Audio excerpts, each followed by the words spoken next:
Good morning students. Today we'll be starting with the sentences using the words which we have earlier learnt. The very first sentence that we'll be changing into steno is the date. Now when the word the is as a first word in a sentence, it is represented by a small dot like this.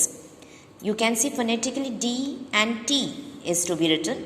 So D a darker version and T a light version of a straight line. The A is represented by a small dot. As we have learned earlier, the full stop is represented by a cross sign. Again, the date, the and date.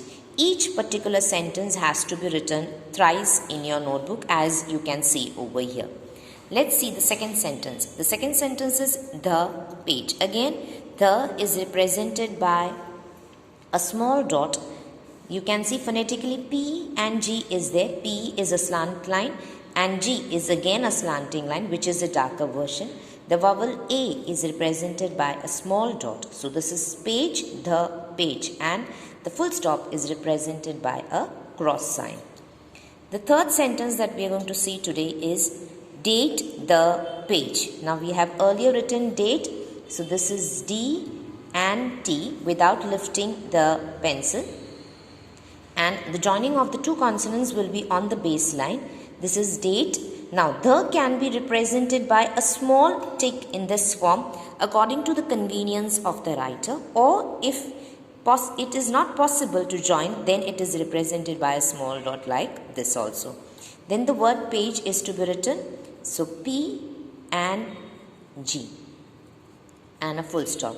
Again I repeat, when it is convenient in order for writing fast, the word they is represented by a small tick. So here date the page. Again this is to be written thrice. The next sentence that we are going to see is who paid the debt. Now who paid the debt? So this is who again is a short form that we have learnt earlier. A small slant 1/4 tick.